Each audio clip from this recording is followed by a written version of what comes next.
Hello मेरे प्यारे विद्यार्थियों, मैं हूं प्रदीप चौधरी और आप सभी लोगों का हमारे YouTube चैनल PWP पर स्वागत है।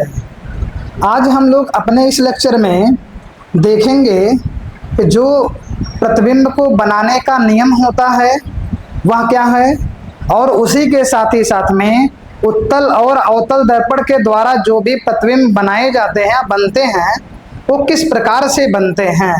तो हम लोग पहले नियम को जानेंगे और नियम के साथ में हम लोग तुरंत ही ये जानेंगे कि आखिर अवतल दर्पण के द्वारा प्रतिबिंब जो स्थिति होती है, प्रतिबिंब की स्थितियां मतलब कहाँ कहाँ पर बनेंगी, वस्तु को कहाँ पर रखा जाएगा, वस्तु जो रखा गया उसका प्रतिबिंब कब आभासी बनेगा, कब सीधा होगा, कब उल्टा होगा, छोटा। तो इन सभी के बारे में हम लोग एक एक करके एक एक कड़ी से जानेंगे। जहाँ तक उम्मीद है आप सभी लोग अभी जितने भी लेक्चर पढ़ाए गए हैं उन सभी को आपने बहुत अच्छे तरीके से पढ़ा होगा, आपको अपने कॉपी में नोट्स के रूप में बनाया होगा और इसी तरीके से आप तैयारी को स्टार्ट कर दिए होंगे। अब हम लोग अपने इस कड़ी में देखेंगे पहले 3 नियमों के बारे में। तो आपको पहले यहाँ पर हम तीनों नियम के बारे में बता दें। जो आपका पहला नियम होता है, पहला नियम ये कहता है कि यदि कोई भी दर्पण है और उस दर्पण के मुख्य अक्ष के समांतर कोई प्रकाश की किरण चल रही है, तो ऐसी स्थिति में परावर्तन के पश्चात में वह मुख्य फोकस के बिंदु से ही हो करके जाती है। चलिए फिगर के रूप में जान लें। मान लीजिए आपका ये अवतल दर्पण है और यहाँ पर ये मुख्य अक्ष खींच दिया गया, यहाँ आपका बिंदु हो जाएगा P, यहाँ पर हो जाएगा F और यहाँ बिंदु हो जाएगा C। ऐसी स्थिति में यदि कोई भी प्रकाश की किरण मुख्य अक्ष के समांतर चलती है तो परावर्तन के पश्चात वह मुख्य फोकस से हो करके जाती है। ये पहला नियम कहता है। दूसरा नियम इसी का विपरीत है। दूसरा नियम जो कहता है कि यदि कोई प्रकाश की किरण, जैसे मान लीजिए ये अवतल दर्पण है, आप खींच लीजिए, मुख्य अक्ष बिंदु हो गया PFC। ये नियम कहता है कि यदि कोई भी प्रकाश की किरण मुख्य फोकस से हो करके जाती है या फिर जाते हुए प्रतीत होती है तो ऐसी स्थिति में यह जो है परावर्तन के पश्चात मुख्य अक्ष के समांतर हो जाती है।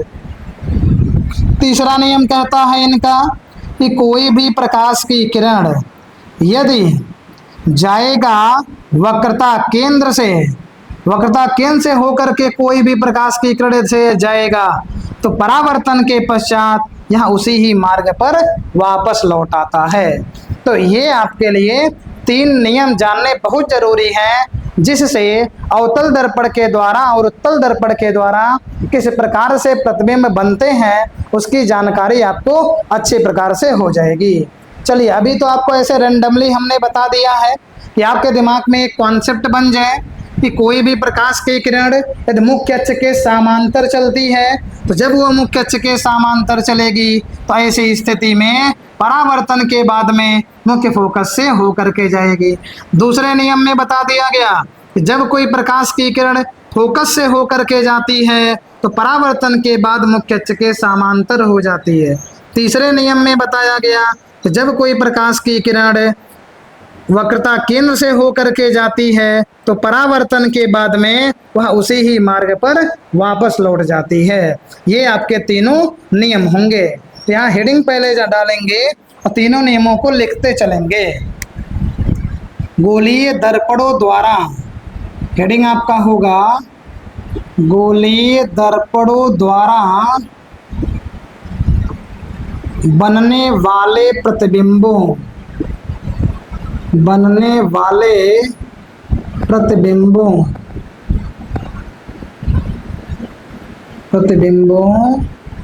को खींचने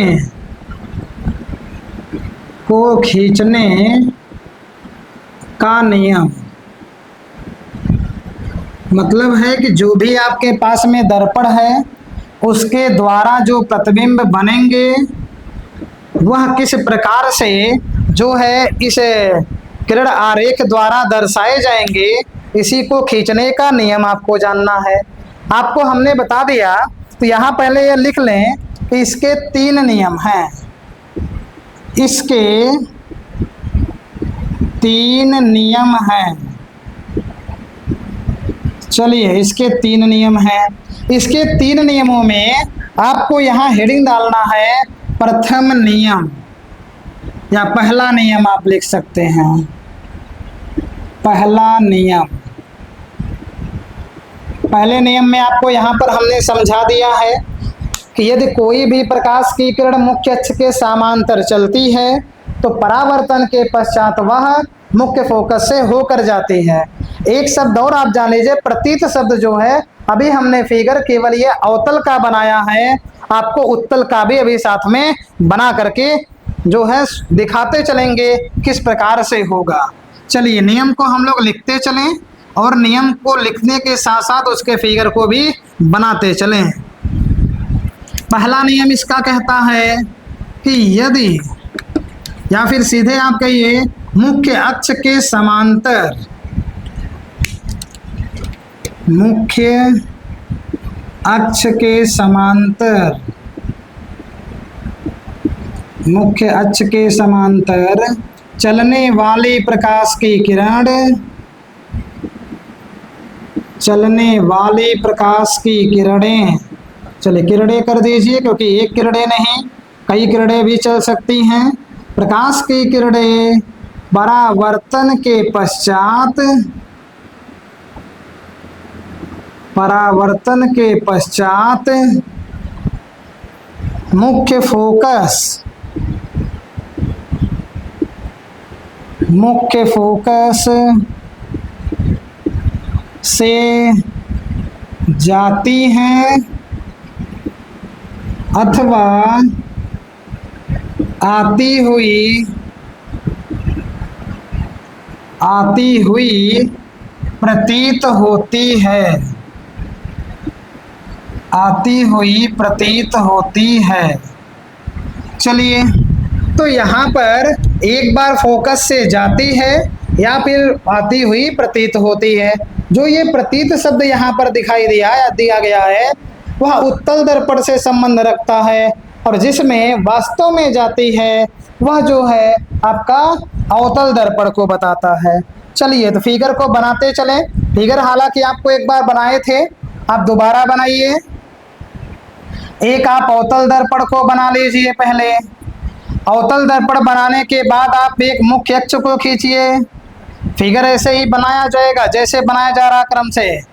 मुख्य अक्ष को खींचने के बाद बिंदु दर्शाइए, पहले P, इसके बाद में बिंदु आप दर्शाइए F, उसके बाद में आप C दर्शा दीजिए।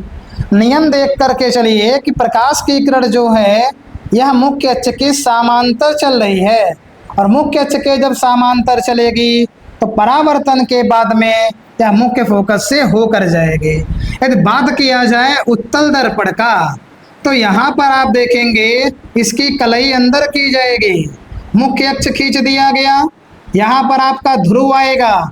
याद रहे आपको कि जो ये आपका उत्तल दर्पण है ये अपना गोला इधर से कंप्लीट करता है, इसीलिए जो फोकस और जो इसके वक्रता केंद्र होते हैं वह दाहिनी ओर रहते हैं।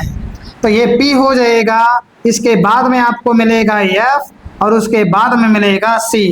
तो सबसे पहले प्रकाश की किरण जो है मुख्य अक्ष के समांतर चलेगी।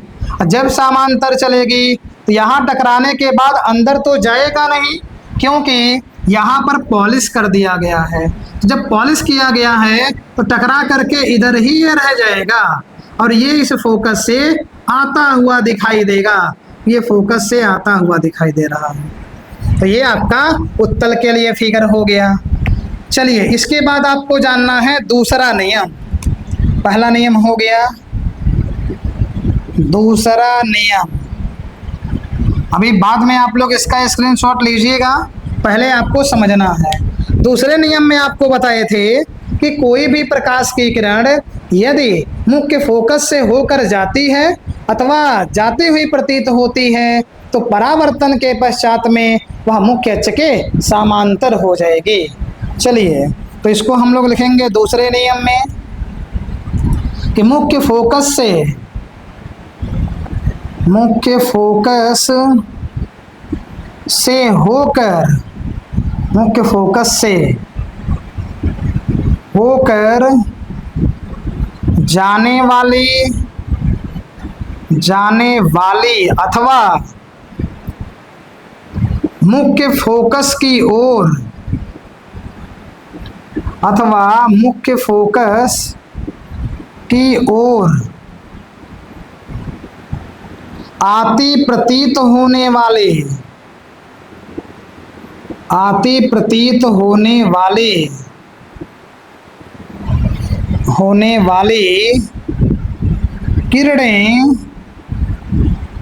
किरणें परावर्तन के पश्चात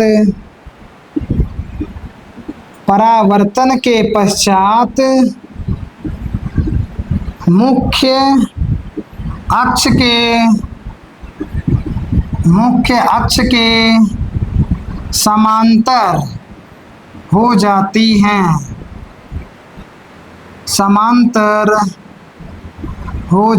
हैं। चलिए अब की बार क्या करिए, आप पहले अवतल दर्पण को बनाइए। चलिए अवतल दर्पण बन गया। जो ये अवतल दर्पण बना है बाहर की ओर कलई कर दीजिए। जैसे जैसे कहा जा रहा वैसे वैसे आप हाथ को भी चलाते रहेंगे। फिगर बनाते समय आप जितने भी किरण आरेख होंगे उन सभी को एकदम आसानी तरीके से जान लेंगे। इसलिए ध्यान पूर्वक आगे बनाते भी रहें, समझते भी रहें। चलिए पहले अवतल दर्पण खींचे, बाहर कलई कर दिए। अब यहाँ पर क्या करिए, आप एक मुख्य अक्ष को खींचिए। मुख्य अक्ष यहाँ बिंदु दर्शाइए P, इसके बाद में यहाँ हो जाएगा F और यहाँ हो जाएगा आपका C। प्रकाश की किरण अब की बार जो है यह फोकस से होकर के जा रही है। और हम लोग अभी नियम में यहाँ जाने हैं कि जो प्रकाश की किरण फोकस से होकर के जाती है परावर्तन के पश्चात में वह मुख्य अक्ष के समांतर हो जाती है। तो ये आपका अवतल के लिए हुआ। इसी प्रकार से उत्तल के लिए आप देखेंगे, उत्तल वाले में भी आप उत्तल पहले दर्पण बनाइए, पॉलिश अंदर कर दीजिए। यहाँ पर आप एक सीधी रेखा कीजिए जो मुख्य अक्ष कहलाती है। यहाँ बिंदु P बनाइए, यहाँ पर बिंदु F बना दीजिए और इसी के बाद में यहाँ बिंदु आप C बना दीजिए। अब आप देखेंगे जो प्रकाश की किरण है यहाँ चल रहा है फोकस से, तो यहाँ भी फोकस से चलना होना चाहिए। तो ये प्रकाश की किरण जो है ऐसे यहाँ से जाती है ना, जाती हुई प्रतीत होगी। और जब ये जाएगी ऐसे तो यहाँ पर फोकस से जाती हुई इस प्रकार से यहाँ पर भी आप दर्शा दीजिए। अर्थात पॉलिश लगा है अंदर, इसीलिए हमने इसको डैश डैश से दर्शाया है। ये फोकस से होती हुई जा रही है। अब जब इस पर परावर्तन की घटना होगी इस पृष्ठ के बिंदु पर, तो ये मुख्य अक्ष के समांतर हो जाएगी। तो ये आपका जो फिगर है ये उत्तल दर्पण के लिए है। चलिए एकदम आराम से और इसी तरीके से समझते चल रहे हैं। आप लोग इसका स्क्रीनशॉट ले सकते हैं, स्क्रीनशॉट ले लीजिए। इसके बाद में हम लोग चलेंगे नेक्स्ट तीसरे नियम पर। और जो तीसरा नियम है वह जो है वक्रता केंद्र से संबंधित है। हालांकि हमने आपको एकदम स्टार्टिंग में बता दिया है कि जो वक्रता केंद्र से होकर के कोई भी प्रकाश की किरण गुजरेगी या जाएगी तो ऐसी स्थिति में परावर्तित होकर के वह अपने ही मार्ग पर चली आती है। चलिए आपको जानना है तीसरा नियम। तो आप हेडिंग डाल लें पहले, तीसरा नियम। चलिए तीसरा नियम क्या कहता है उसको आपको समझा दिए हैं, बस लिखना है। वक्रता केंद्र से होकर, वक्रता केंद्र से होकर जाने वाली प्रकाश की किरणें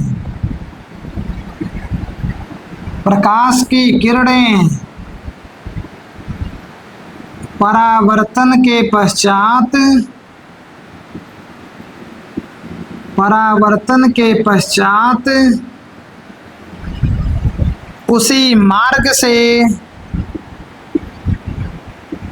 उसी मार्ग से वापस लौट आती हैं,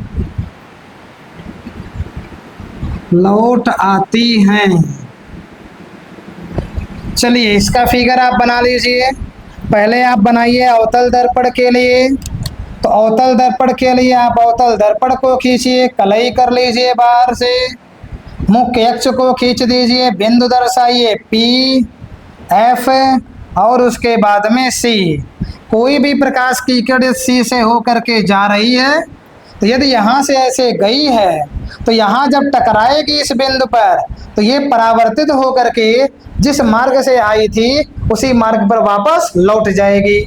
इसी प्रकार से उत्तल के लिए आप बनाइए। उत्तल दर्पण बन गया, अंदर कलई कर दिया गया, यहाँ पर मुख्य अक्ष खींचा गया, बिंदु है P, इसके बाद में है F और इसके बाद में C। तो प्रकाश की किरण जो है ये जानी है सीधे वक्रता केंद्र से। चूंकि इधर पॉलिश किया गया है इसलिए इसको डैश डैश लेकर के आएंगे।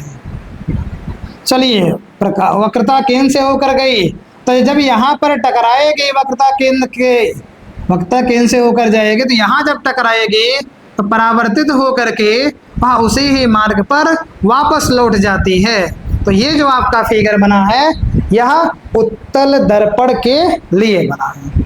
चलिए आप लोग इसका स्क्रीनशॉट ले लें। अब तीनों नियम आपका खत्म हो गया है, समाप्त हो गया। चलिए आगे हम लोग बढ़ेंगे। अब ये जो तीनों नियम हम लोग जाने हैं, इसी तीन नियमों का उपयोग करके जो दर्पण के द्वारा बनने वाले प्रतिबिंब की स्थितियां हैं उनको हम लोग ज्ञात करेंगे। यहाँ हेडिंग डालिए, दर्पणों द्वारा बनने वाले गोलीय दर्पणों द्वारा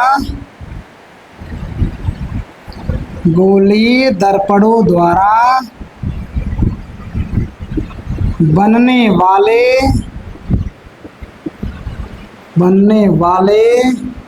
प्रतिबिंबों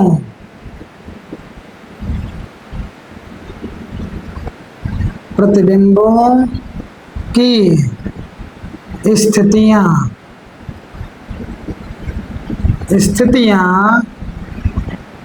आपको जाननी है। प्रकृति,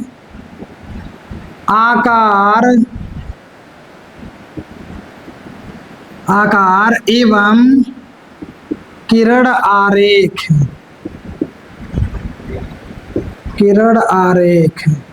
किरण आरेख का मतलब है चित्र भी आपको बनाना है।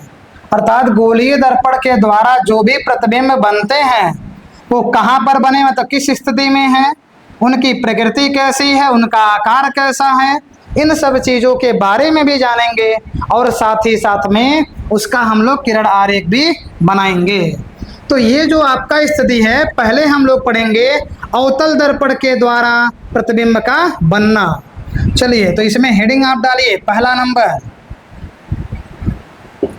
अवतल दर्पण द्वारा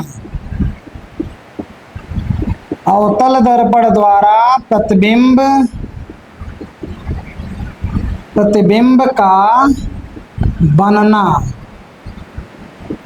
चलिए अवतल दर्पण के द्वारा प्रतिबिंब का बनना जानना है।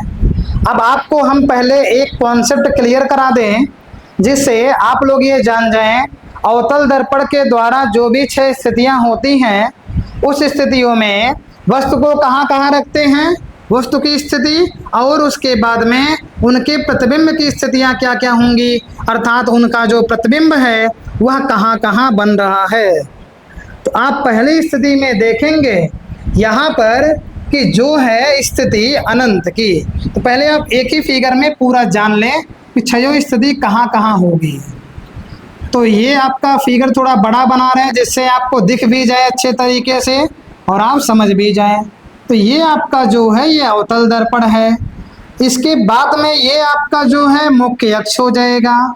यहाँ P, यहाँ पर F मिलेगा, यहाँ पर F मिला, यहाँ पर आपका C हो जाएगा।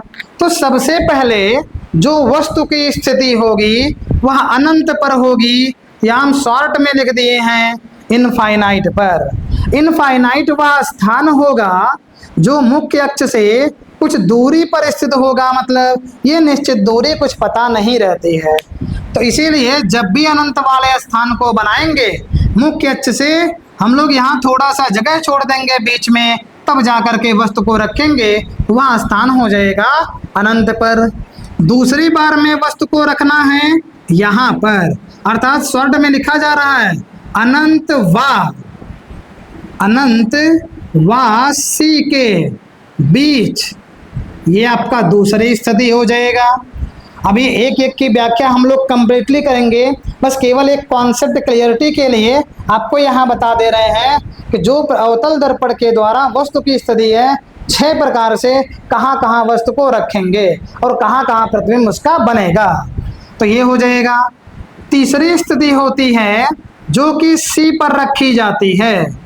चौथी स्थिति में जो है सी व एफ के बीच में रखते हैं, इनके बीच में रखा जाएगा। और पांचवी स्थिति में सीधे एफ पर ही रख दिया जाता है। और छठवीं स्थिति में जो है एफ व पी के बीच रखा जाता है, एफ व पी के बीच में रख दिया जाता है। ये तो स्थितियां हो गई वस्तु के रखने की। इसी प्रकार से जो प्रतिबिंब होता है वह भी 6 जगहों पर बनेगा। और प्रतिबिंब के बनने की शुरुआत जो है पहली बार में होता है यहाँ एफ पर, दूसरी बार में प्रतिबिंब बनेगा यहाँ पर सी और एफ के बीच, तीसरी बार में बनेगा यहाँ पर, चौथी बार में यहाँ बनेगा, पांचवी बार में अनंत पर बनता है, और जो छठवीं बार होगा वह मुख्य अक्ष के या फिर दर्पण का मुख्य अक्ष के ऊपर ही बनेगा, लेकिन यहाँ दर्पण के दाहिनी ओर बन जाता है। ये प्रतिबिंब का स्थिति हो जाएगा। तो अब आपको ये क्लियर हो गया अवतल दर्पण के द्वारा प्रतिबिंबों को बनाने के लिए हम लोगों को 6 स्थितियों के बारे में जानकारी हासिल होनी ही होनी चाहिए। चलिए अब एक एक कड़ी को एक एक क्रम से ले करके चलेंगे। तो पहले हम लोग पढ़ेंगे अनंत पर।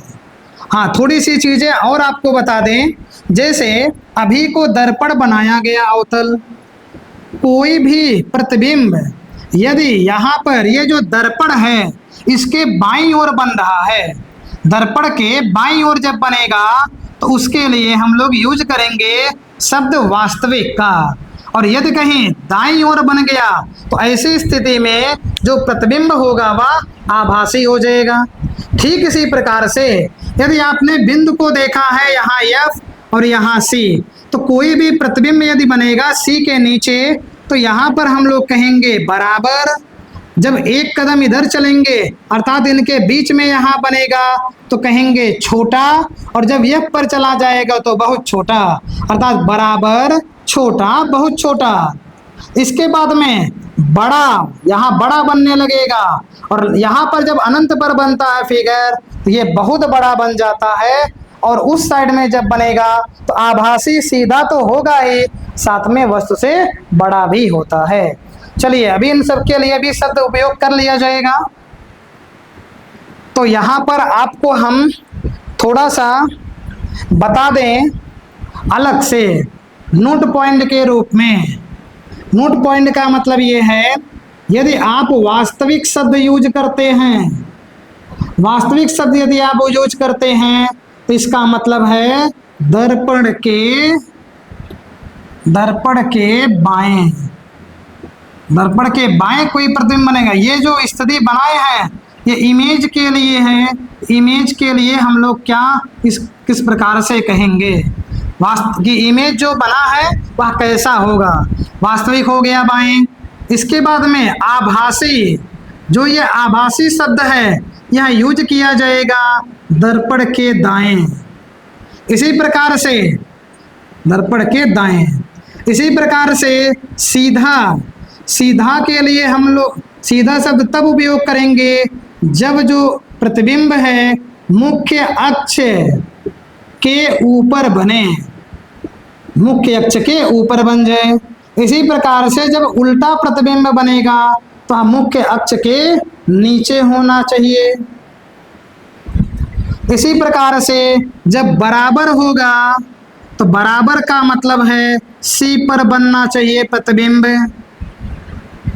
ये हो गया। इसके बाद में जब छोटा आएगा, छोटा कहिए या फिर बहुत छोटा कहिए, छोटा बहुत छोटा, ये जो है सी के दाएं मिलेगा। और बड़ा या फिर आप कह दीजिए बहुत बड़ा, बहुत बड़ा, ये जो आपका है सी के बाएं मिलेगा। चलिए, ये आपका एक बेसिक रूल्स है। इतने यदि आपको पता है तो आप किसी भी प्रतिबिंब के बारे में उसकी प्रकृति भी बता लेंगे, छोटा है कि बड़ा है उसके बारे में भी जान जाएंगे। चलिए एक एक कड़ी को लेकर अब चलेंगे। तो पहला हेडिंग आपका होगा, जब वस्तु अनंत पर हो। जब वस्तु अनंत पर हो। चलिए, जब वस्तु अनंत पर होगा, ऐसी स्थिति में हम लोग पहले उसका फिगर बनाएं और फिगर बनाने के बाद में तब देखेंगे प्रतिबिंब का आकार कैसा है, उसकी प्रकृति कैसी है, कहाँ पर वो बना है या उसकी स्थिति क्या है। तो इसके लिए हम लोग क्या करेंगे, सबसे पहले एक अवतल दर्पण को बनाएंगे। सभी फिगर को बनाने के लिए अवतल दर्पण ही बनाना है, क्योंकि अवतल दर्पण के द्वारा प्रतिबिंब का बनना पढ़ा जा रहा है। तो अवतल दर्पण आप खींचेंगे, बाहर कलई करेंगे, नाम आप देना चाहें M1 M2 दे दीजिए। एक मुख्य अक्ष को खींच लीजिए आप। मुख्य अक्ष के यहाँ पर ध्रुव आपका होगा, यहाँ फोकस हो जाएगा और यहाँ पर आपका जो है वह C हो जाएगा। चलिए, आपको बताए हैं जब भी वस्तु को अनंत पर रखना हो, इसके लिए आप मुख्य अक्ष से थोड़ा सा जगह छोड़िए, फिर आप वस्तु को रखिए। और वस्तु जो रखेंगे अनंत पर, तो इसकी सीमा नहीं होती है कितना बड़ा या कितना छोटा होगा। चलिए, अब इसके बाद यहाँ पर आप देखेंगे, यहाँ मुख्य अक्ष के लिए बनाइए। चलिए, इसका नाम आप दे दीजिए O डैश। तो जो प्रकार ये अनंत है, अनंत मतलब ये बहुत बड़ा हो सकता है वस्तु, और उसके बाद में ये कितना दूरी पर है ये भी क्लियर नहीं है। अर्थात इससे जो ये सी के बाद में दूरी यहाँ छोड़ी गई है, ये दूरी अनंत मान ली गई है कि अनंत स्थान पर ये वस्तु रखा गया है। चलिए, मान लिया जाए कि प्रकाश की एक कोई किरण जो है ये चलता है सी से। इनको सही थोड़ा बना दें, बिंदु को देखें। चलिए, यफ को हम ऊपर दर्शा दे रहे हैं। यहाँ पर यफ से होकर के प्रकाश की किरण चल रही है, और जब कोई भी प्रकाश की किरण फोकस से होकर के जाएगी, वह परावर्तित होकर के मुख्य अक्ष के समांतर चली जाती है। और दूसरी प्रकाश की किरण यदि ये केंद्र से होकर के जा रही है, वक्रता केंद्र से, तो ऐसी स्थिति में आप देखेंगे यह जो है सीधे जिस मार्ग से आएगी उसी ही मार्ग पर परावर्तित होकर के चली जाएगी। अर्थात इसका जो प्रतिबिंब है वह जो है F के नीचे बनेगा। इसका नाम लिख लिया जा रहा है I डैश। चलिए, तो आपने जान लिया फिगर हमने कैसे बनाया। चलिए, यदि आप अभी पहले को ध्यान से समझें, अभी अगला वाला आ जाएगा, एक एक को आप ध्यान से देखते चलें। अब इसके लिए आपको जानना, पहले ज्ञात ये करना है इसकी स्थिति क्या है। स्थिति का मतलब आखिर वो प्रतिबिंब बना कहाँ है। तो चलिए, यहाँ पर हम लोग लिखेंगे स्थिति। चलिए, स्थिति। तो स्थिति आप देखेंगे तो स्थिति के लिए कहेंगे फोकस तल। फोकस तल में, चलिए फोकस तल में, या फिर आप कह सकते हैं F के नीचे। F के नीचे बन गया है। दो स्थिति तो आप जान लिए ये स्थिति। दूसरा नंबर आपको ये जानना है इसकी प्रकृति कैसी है। प्रकृति का मतलब वास्तविक है कि आभासी, उल्टा है कि सीधा। तो यहाँ प्रकृति के बारे में आपको वहां पर लिख दिए हैं, प्रतिबिंब ये बाईं ओर बन रहा है, तो आप निसंकोच होकर के सीधे वास्तविक कह सकते हैं। वास्तविक व उल्टा। वास्तविक के साथ उल्टा हमेशा रहेगा। इसके बाद में आकार की बात जब करेंगे तो देखेंगे बहुत छोटा, यहां लिखेंगे वस्तु से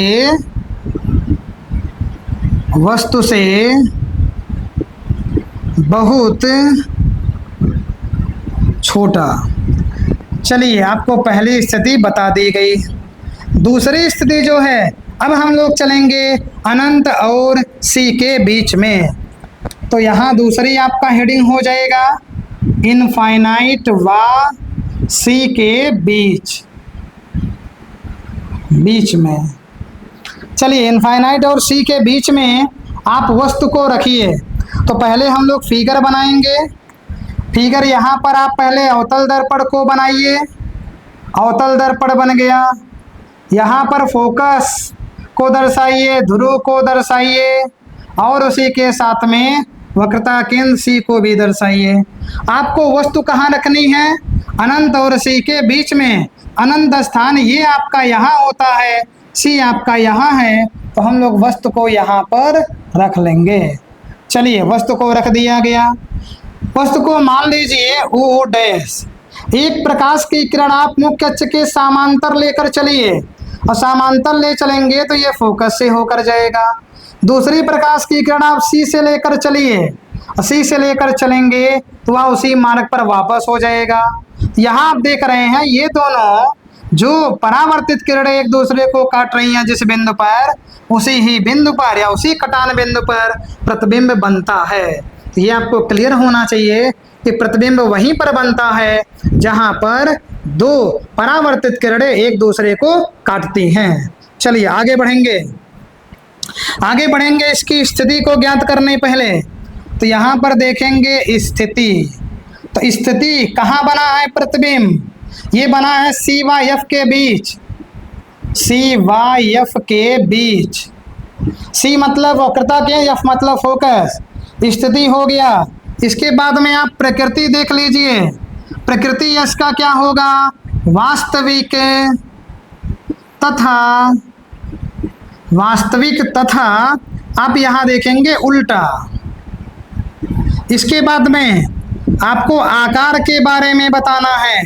तो आकार जब आप देखेंगे तो कहेंगे वस्तु से छोटा।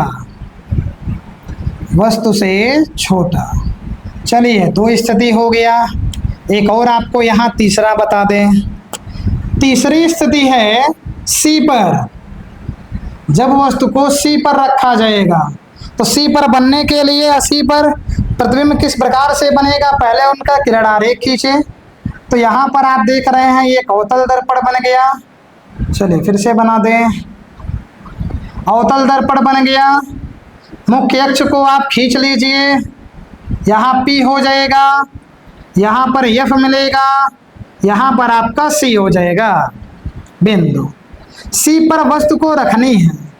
C पर जब वस्तु को रखेंगे एक प्रकाश की किरण समांतर चलेगी, वह फोकस से होकर के जाएगी और उसके बाद में दूसरे प्रकाश की किरण जो फोकस से होकर जाएगी या मुख्य अक्ष के समांतर हो जाएगी। इसी के जस्ट नीचे जो है इसका इमेज बन जाएगा। इमेज को वाई आई डैश कह दीजिए और जो आपका ऊपर वस्तु है इसे ओ डैश कह दीजिए। चलिए इनका भी लिख लिया जाए स्थिति। तो आप इस प्रतिबिंब की स्थिति आप देख पा रहे हैं, यह सी पर ही बना है या फिर आप कह सकते हैं सी के नीचे। इसके बाद इसका प्रकृति आप देखेंगे तो प्रकृति आपको मिलेगा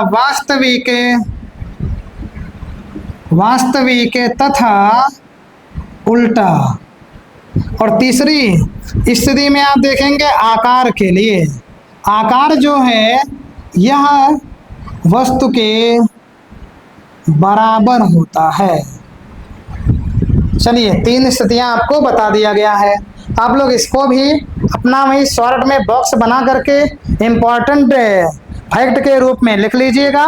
और बाकी ये तीनों का जो है किरण आरेख भी बना दिया गया है, प्लस उसी के साथ में प्रतिबिंब का वर्णन मतलब उसकी व्याख्या भी हो गई। कहाँ बनेगा, कैसा होगा उसकी प्रकृति और किस प्रकार से उसका आकार होगा। तो आप लोग इसका स्क्रीनशॉट ले लीजिए। इसके बाद हम लोग चलेंगे इसके चौथे नंबर पर। चलिए स्क्रीनशॉट आप ले चुके होंगे। अब हम लोग चलेंगे चौथी स्थिति पर इसके। अब आप 1 मिनट के लिए सोचिए कि चौथी स्थिति इसकी आखिर होगी कहाँ पर। आपको अभी हमने स्टार्टिंग में बताया है कि चौथी स्थिति कहाँ होगी, पांचवी कहाँ पर होगी, छठी कहाँ पर होगी, हर एक के बारे में आपको हमने यहाँ अच्छे प्रकार से बता दिया है। क्या आप लोग सोच पाए? चलिए, यदि आप नहीं सोच पाए हैं तो आप हेडिंग को डालें, क्योंकि आपको आगे जानना है अभी 3 और। तो चौथी स्थिति, चलिए हेडिंग को डालते हैं। चौथी स्थिति में देखेंगे यह आपका जो है सी व एफ के बीच में मिलेगा, सी व एफ के बीच में। अब आप पहले अवतल दर्पण को बनाइए।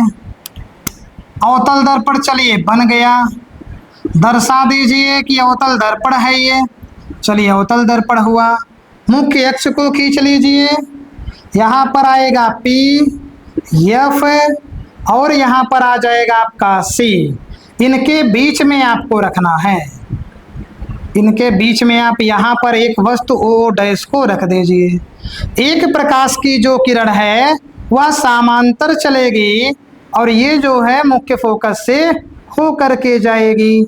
दूसरी प्रकाश की किरण जो है यह फोकस से हो करके जाएगी और यह जो है, 1 मिनट थोड़ा सा इसको व्यवस्थित कर दें। चलिए फिर से फिगर को बना लेते हैं। आप स्केल से हालांकि बनाएंगे, फिगर को आपका सीधा बनेगा, कोई दिक्कत नहीं आएगी। चलिए अवतल दर्पण बन गया। यहाँ पर मुख्य अक्ष को आप खींच लीजिए, यहाँ P हो जाएगा, यहाँ F हो जाएगा और यहाँ पर आपका C हो जाएगा। चलिए वस्तु को क्या करिए, यहाँ पर आप रख दीजिए ओ डैश। यहाँ से प्रकाश की किरण चलेगी फोकस से, तो ये इस प्रकार से चली जाएगी। और एक प्रकाश की किरण जो मुख्य अक्ष के समांतर चलती है तो वह जो है इस प्रकार से वह चली जाएगी सीधे फोकस से होकर के। तो ये आपका जो है बिंदु यहाँ पर C है और ये जो प्रतिबिंब बनेगा C के बाहर बनेगा। आप लोग माप करके करिएगा, आप देखेंगे C के बाईं ओर ही बनेगा। तो चलिए यहाँ पर अब स्थिति इसका लिख लिया जाए। तो आप स्थिति पहले देखेंगे, तो स्थिति के लिए हम लोग कहेंगे सी व अनंत के बीच, सी व इनफाइनाइट के बीच हो गया।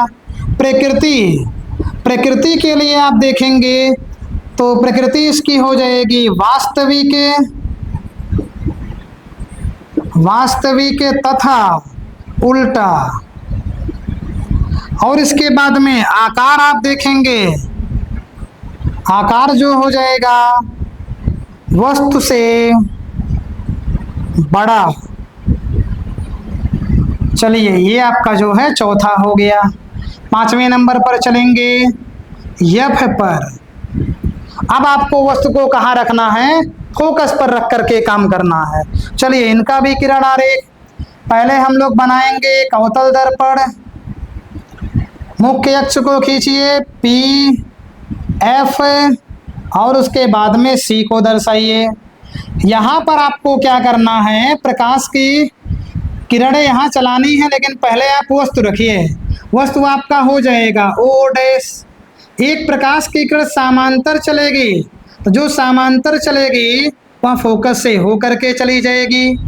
दूसरी प्रकाश की किरण जो है यह जो ये सी से होकर जाएगी, सी से होकर जाएगी, इसी पर ये ऐसे चली जाएगी, अर्थात सी से ये आगे ऐसे निकलेगी। तो आप देखेंगे कि सी से होकर के जो जाती है परावर्तन के बाद उसी मार्ग पर वापस भी चली जाती है। तो ऐसी स्थिति में आप देखेंगे कि इनके बीच जो है दूरी बढ़ रही है, इनको यहाँ देखेंगे इसके बीच की दूरी घट रही है। तो ऐसी स्थिति में आप देखेंगे इनको आगे यदि बढ़ाया जाए तो इनका प्रतिबिंब जो है जा करके अनंत पर बन जाएगा। तो इनके लिए हम लोग स्थिति बना लें। पहले स्थिति जो है हो जाएगा अनंत पर, अनंत पर बनेगा। दूसरा हो जाएगा प्रकृति, तो प्रकृति के लिए आप कहेंगे वास्तविक, वास्तविक तथा उल्टा। तीसरा नंबर आपका होगा इसका आकार, आकार यदि आप देखेंगे तो आकार के लिए कह सकते हैं वस्तु से बहुत बड़ा, वस्तु से बहुत बड़ा। चलिए फिर इसके बाद ये आपका पांचवा कंप्लीट हुआ। अब आपको एक और जानना है अंतिम, चलिए उनको भी जान लिया जाए। आप लोग जो है वीडियो को रोक रोक करके पॉज करके इनको अपना समझते चलिएगा धीरे धीरे, और उसको जो है बनाते चलिएगा। चलिए छठवें नंबर पर चलेंगे, एफ व पी के बीच, एफ व पी के बीच। चलिए तो पहले हम लोग अवतल दर्पण को बनाएंगे। चलिए अवतल दर्पण आपका बनके तैयार हो गया, मुख्य अक्ष खींच लिया गया, पी दर्शाया गया पहले, फिर एफ को दर्शा दिया गया और उसके बाद में सी को दर्शा दिया गया। चलिए आप यहाँ पर वस्तु को रखिए। वस्तु को जब रखेंगे तो यहाँ से पहले प्रकाश की किरण समांतर चलेगी और समांतर चलने के बाद ये फोकस से होकर के जाएगी। दूसरी प्रकाश की किरण ये सी से जाएगी और सी से जब जाएगी तो सी पर टकरा करके भी चली जाएगी सी से। तो आप देखेंगे ये आगे ऐसे बढ़ती हुई चली जाएगी। इनको यदि आगे बढ़ाया जाए तो ये कभी भी मिलेंगे नहीं, क्योंकि इनके बीच की दूरियां जो है वो बढ़ती हुई चली जा रही हैं। इसीलिए इसे हमें पीछे बढ़ाना पड़ेगा, क्योंकि कलई किया गया भाग है, इसे आप डैश डैश से बढ़ाइए, सीधे आप इसको पीछे बढ़ा दीजिए। जहां पर ये दोनों काट रहे हैं एक दूसरे को, वहीं पर आप प्रतिबिंब का नाम दे दीजिए आई आई डैश, ये इसका प्रतिबिंब हो जाएगा। अब इसकी स्थिति पहले जानेंगे। तो स्थिति में आप देखेंगे तो कहेंगे दर्पण के दाहिनी ओर। चलिए स्थिति को देख लिया जाए तो दर्पण के दाहिनी ओर, दाहिनी ओर हो गया। प्रकृति के बारे में आप देख लीजिएगा, प्रकृति में अब ये गया है दाहिनी ओर तो यहाँ पर आभासी हो जाएगा, और ये मुख्य अक्ष से ऊपर बना है तो यहाँ पर लिखेंगे सीधा, आभासी तथा सीधा। इसके बाद में आकार आप जान लीजिए, आकार जो है वह वस्तु से बड़ा हो जाएगा, वस्तु से बड़ा हो जाता है।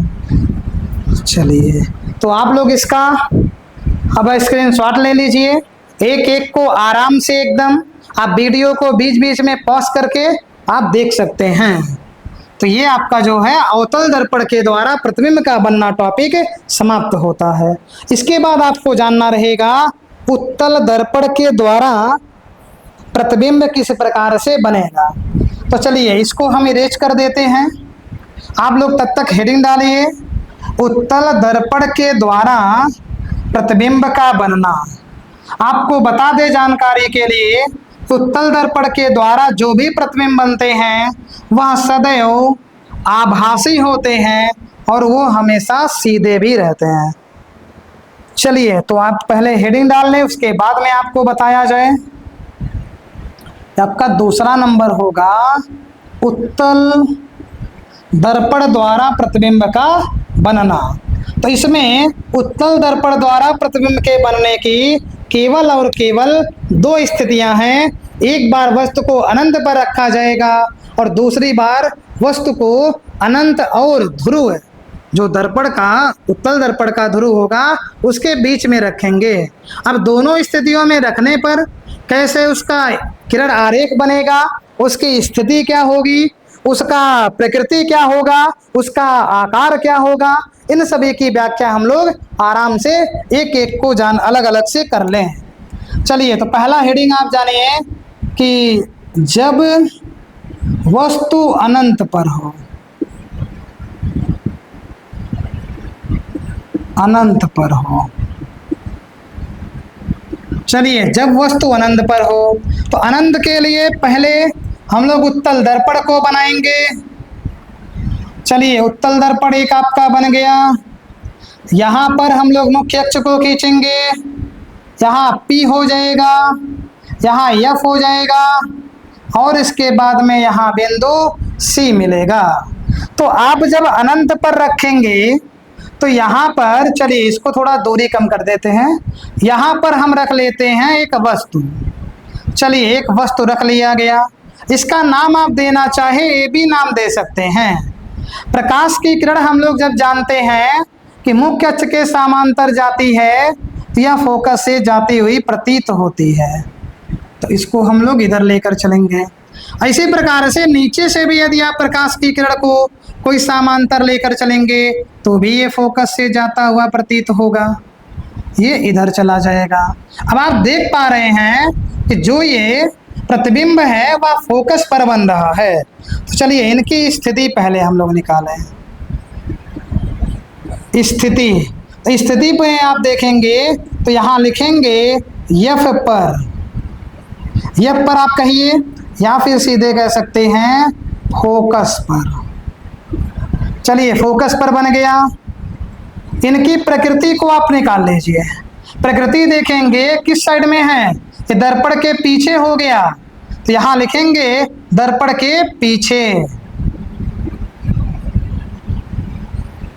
चलो, प्रकृति आपको जाननी है, प्रकृति तो यहाँ आपको दर्पण के पीछे यहाँ लिखना था, दर्पण के पीछे। चलिए, प्रकृति का मतलब है वास्तविक है या आभासी। ये प्रतिबिंब आभासी है और जब प्रतिबिंब आभासी होगा तो वह सीधा भी होगा। आभासी तथा सीधा। चलिए, आकार आप देखेंगे। आकार के लिए कहेंगे वस्तु से बहुत छोटा, या फिर आप कह सकते हैं बिंदु आकार का। जिस प्रकार से एक बिंदु होता है वैसे उसका प्रतिबिंब बनेगा। तो ये आपका जो है पहला बना दिया गया।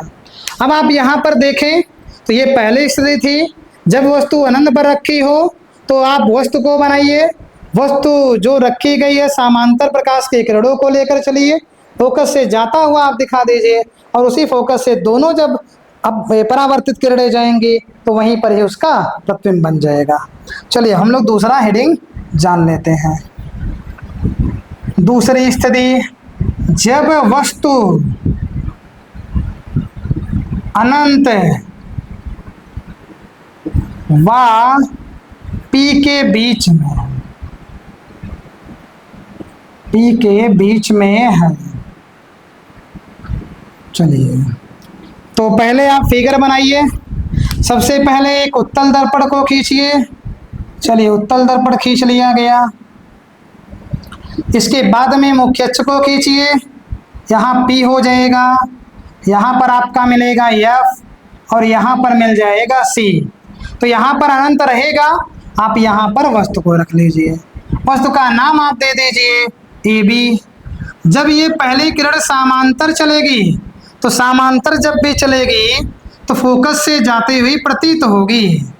चलिए, फोकस से जाती हुई प्रतीत हो रही है और ये इधर चला जाएगा इस प्रकार से। अब इसके बाद दूसरी किरण आप C से लेकर चलिए, तो यहाँ चूंकि इधर कलई किया गया है तो ये डैश डैश से इसको दर्शा देंगे। चलिए, C से होकर गया। यहाँ पर आप देख रहे हैं दोनों परावर्तित किरणें काट रही हैं, तो यहीं पर इसका प्रतिबिंब बन जाएगा। प्रतिबिंब को आप मान सकते हैं I डैश। चलिए, इनकी स्थिति आप बता सकते हैं, तो स्थिति के लिए कहेंगे F और P के बीच में। चलिए, यहाँ लिख लिया जाए स्थिति में कहेंगे P व F के बीच में। चलिए, स्थिति हो गया। प्रकृति आप देख करके बताइए। प्रकृति के लिए आप कहेंगे आभासी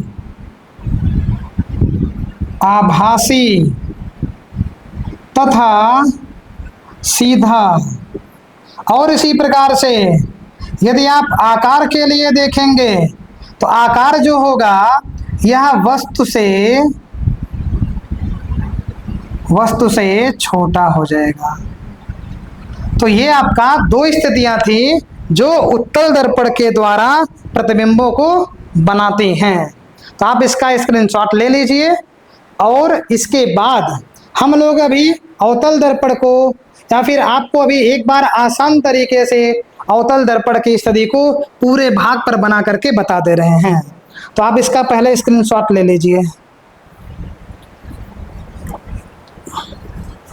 चलिए, स्क्रीनशॉट आप ले चुके होंगे।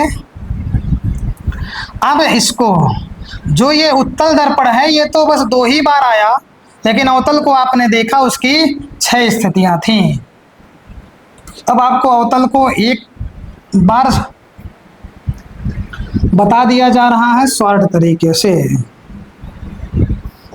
चलिए, बड़ा सा फिगर बनाएंगे, आप ध्यान से समझिएगा। सबसे पहले हम लोग बनाएंगे एक अवतल दर्पण। चलिए, आपको दिख रहा होगा उम्मीद है। चलिए, अवतल दर्पण थोड़ा सा, चलिए अवतल दर्पण बाहर की ओर से आप कलई कर दीजिए, इसके बाहर की ओर से कलई आप कर दीजिए। चलिए, कलई हो गया। आप इसके बाद में एक मुख्य अक्ष की रेखा को खींचिए बड़ी सी। चलिए, यहां तक रहने दीजिए। इधर आपका प्रतिबिंब ज्यादा बनेगा, इसीलिए इसको बड़ा बना दिया जा रहा है। बना लिए होंगे इतना। आप यहाँ पर आप देखेंगे दर्शाया जाएगा पहले P को, यहाँ पर आप दर्शा लीजिए F को, और उसके बाद में यहाँ पर आप दर्शा दीजिए C को। अब आप यहाँ पर देखेंगे जो प्रतिबिंब रखा गया था उसे अनंत पर, तो यहाँ पर जो वस्तु रखा जाएगा ये पहला स्थान होगा। वस्तु के रखने का ये पहला स्थान होगा। और ये ये पहला स्थान होगा और ये कहाँ रखा गया है? अनंत पर। तो चलिए, पहले हम यहाँ पर अनंत पर रख लेते हैं। अनंत पर जो 6 स्थितियाँ थी उसका एक शॉर्ट रूप बना रहे हैं। अनंत पर ये पहला स्थान हो जाएगा। दूसरी बार में वस्तु यहाँ रखी जाती है, तो दूसरी बार में जो ये वस्तु रखी गई है इसे कहेंगे इनफाइनाइट व C के बीच। ये आपका दूसरी बार में दूसरी स्थिति होगी। तीसरी बार में वस्तु को C पर रखा जाएगा, यहाँ लिख देंगे सीधे C पर, ये स्थिति तीसरी हो जाएगी। यहाँ पर आप देखेंगे ये चौथी स्थिति बताएगा, तो ये जो चौथी स्थिति है ये होगा C व F के बीच, ये चौथी स्थिति हो जाएगा। यहाँ पर आप रखेंगे तो ये कहलाएगा F पर, और ये स्थिति 5वीं हो जाएगा। और इसी के साथ में आप यहाँ पर जब रखेंगे F व P के बीच, तो स्थिति आपका जो है 6वां हो जाएगा। तो 6 वस्तु की स्थितियों को हमने देख लिया। प्रतिबिंब कैसे बना और कहाँ बना ये भी आप जानिए। F को यहाँ बगल में दर्शा दे रहे हैं। तो पहली बार प्रतिबिंब यहाँ बनेगा F के नीचे, है ना, तो F पर कह सकते हैं। ये पहली बार में बनेगा प्रतिबिंब। दूसरी बार में प्रतिबिंब यहाँ बनेगा C व F के बीच, ये दूसरी बार का होगा। C को बगल में कर दें। यहाँ पर तीसरी बार में बनेगा C पर जो है तीसरी बार में। यहाँ जब बनेगा C व इनफाइनाइट के बीच, ये आपका प्रतिबिंब चौथी बार बनेगा। और यहाँ पर जब बनेगा इनफाइनाइट पर, ये प्रतिबिंब आपका 5वीं बार हो जाएगा। और 6वीं बार में जो प्रतिबिंब बनता है, 6वीं बार में जो ये प्रतिबिंब बनता है वो चला आता है दर्पण के पीछे। यहाँ लिख देंगे दर्पण के पीछे। ये आपका प्रतिबिंब जो है 6वीं बार में है। जितने भी प्रतिबिंब आपके इस साइड में बनेंगे उन सभी के लिए आप ये कहेंगे ये वास्तविक होगा और ये उल्टा होगा। वास्तविक उल्टा इनके लिए आपको शब्द उपयोग ही उपयोग करना है। वास्तविक उल्टा ये सभी प्रतिबिंबों के लिए ये 5 बार जो बन रहे हैं करना है, और एक बार जो ये बना है इनके लिए शब्द आप उपयोग कर लेंगे तो आभासी और इसी के साथ में सीधा। क्लियर हो पाया? अब आप देखेंगे वस्तु के आकार के बारे में, तो यहां पर जो प्रतिबिंब बनेगा वह सबसे छोटा यहां प्रतिबिंब बनेगा। यहां पर जो प्रतिबिंब बनता है वो छोटा होता है। सी वाले पर जब यहां इसके नीचे प्रतिबिंब जो बनेगा, चले वास्तविक उल्टा को हटा के भी नीचे लिख देंगे, यहां आपका जो प्रतिबिंब बनेगा वो बराबर होगा। यहां पर जो प्रतिबिंब बनेगा वह बड़ा होगा और यहां पर जो बनेगा वह आपका बहुत बड़ा होगा। ये प्रतिबिंब जो है बहुत बड़ा हो जाएगा। चलिए, तो यहाँ वास्तविक और उल्टा तो सबके लिए यूज करना है। वास्तविक उल्टा ये 2 शब्द जो है ये सबके लिए यूज करना है। बाकी बहुत छोटा, छोटा, बराबर, बड़ा, बहुत बड़ा, इन सब को आप स्थिति को देख करके करेंगे। और यहाँ भी जो प्रतिबिंब होता है वह बड़े आकार का ही बनता है। अब आपसे पूछा जाए ऐसे बीच बीच में, तब भी आप उत्तर दे लेंगे। मान लीजिए कहा गया अनंतवासी के बीच में कोई वस्तु हो, प्रतिबिंब आप देखेंगे दूसरे नंबर पे सी वाई एफ के बीच में बनेगा, या छोटा होगा, वास्तविक होगा और उल्टा हो जाएगा। तो ये आपका स्थिति बन गया। सी वाई एफ के बीच स्थिति, छोटा जो है आकार, ये आपका प्रकृति हो जाएगा। ऐसे भी कोई कह दे सी पर है, तो सी पर जब होगा तो सी पर ही बनेगा स्थिति। आकार देखेंगे बराबर होगा, प्रकृति देखेंगे वास्तविक और उल्टा हो जाएगा। तो ये आपका यहीं पर आपका लेक्चर आज समाप्त होगा, क्योंकि गर्मी भी बहुत ज़्यादा हो रही है। अब आप लोग अपना नोट्स कंप्लीट करते चलिएगा। मिलेंगे हम नेक्स्ट लेक्चर में। आप लोग अपना काम तब तक कर देते रहिएगा। और आप ये विशेष सूचना एक और दी जा रही है कि जो भी कॉन्सेप्ट ये बताए जा रहे हैं, इन सभी का कॉन्सेप्ट जो है आपको न्यूमेरिकल के लिए बहुत सदुपयोगी रहेगा। यदि आपने अच्छे प्रकार से जान लिया है, आपके लिए न्यूमेरिकल किसी प्रकार का समस्या उत्पन्न नहीं होगा। समस्या उत्पन्न भी नहीं होने देंगे किसी भी तरीके से। चलिए, तो मिलेंगे कल नेक्स्ट क्लास में। तब तक के लिए जय हिंद।